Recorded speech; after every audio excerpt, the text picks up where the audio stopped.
अस्सलाम वालेकुम my YouTube family, welcome back to my channel. आज की वीडियो में मैं आपके साथ लच्छेदार कीमा कचौरी की रेसिपी शेयर कर रही हूँ, जो इतनी खस्ता बनती है कि मुंह में रखते ही घुल जाएगी और इसकी लेयर्स इतनी ज़्यादा हैं कि आप गिन नहीं पाएंगे। अब आइए रेसिपी शुरू करते हैं। यहाँ पर मैंने 1.5 कप मैदा लिया है। इसको छान लेंगे क्योंकि बरसात का मौसम है और बहुत जल्दी ये चीज़ें ख़राब हो जाती हैं। मैदा, बेसन या फिर सूजी में बहुत जल्दी कीड़ा आ जाता है, इसलिए इनको आप छान के हमेशा इस्तेमाल किया करें। अब यहाँ पर मैंने घी लिया है। आप चाहें तो ऑयल का भी इस्तेमाल कर सकते हैं, लेकिन घी से ज़्यादा अच्छा रिजल्ट आता है। मैंने यहाँ पर 3 टेबल स्पून घी के डाले हैं। अब हाथों की मदद से इसको अच्छे तरीके से मसल लेंगे। आधा टीस्पून इसमें नमक डालेंगे और अच्छे तरीके से मिक्स करेंगे जब तक कि ये इस तरह से बिल्कुल कंबाइन नहीं हो जाता। अब हस्बे ज़रूरत पानी डाल के इसको गूंद लेंगे। ये देखें, यहाँ पर बहुत अच्छे से डो तैयार हो चुकी है। ये बहुत ज़्यादा नरम नहीं है।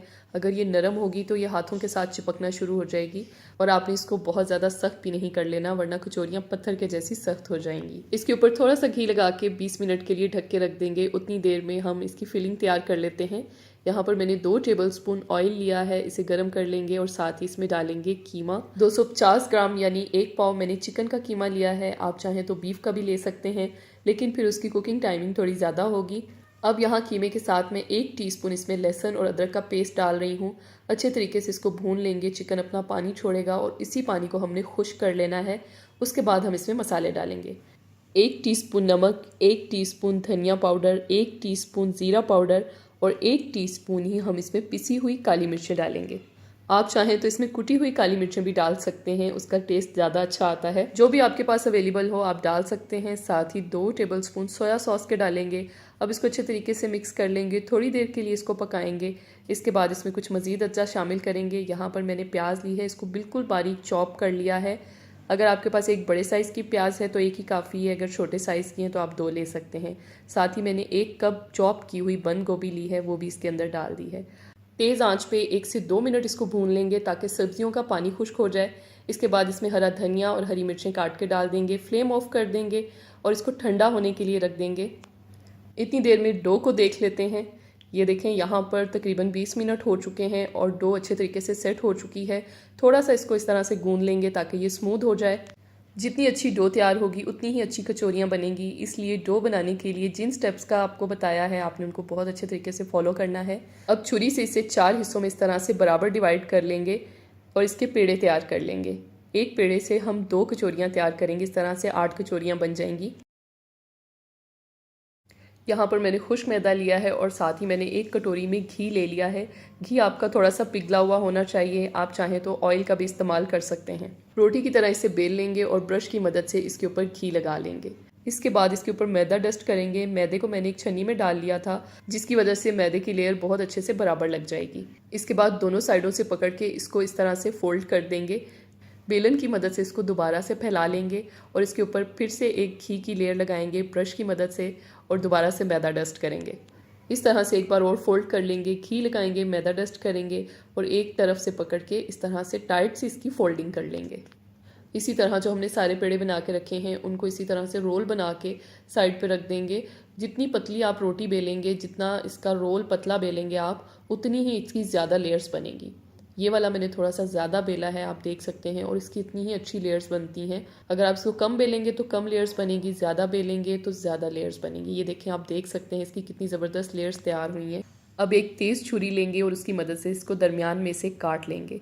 बिल्कुल दबाव नहीं देना है, हल्के हाथ से छुरी को दबाव देते हुए आपने काटना है। ये देखें, आप देख सकते हैं इसकी कितनी ज़बरदस्त अंदर लेयर्स बनी हैं। जब ये फ्राई होंगी तो एक एक लेयर बिल्कुल वाज़े होकर नज़र आएगी। अब इसको बेल लेंगे। हाथों की मदद से पहले इसको पतला कर लेंगे, फिर बेलन से बेल लेंगे।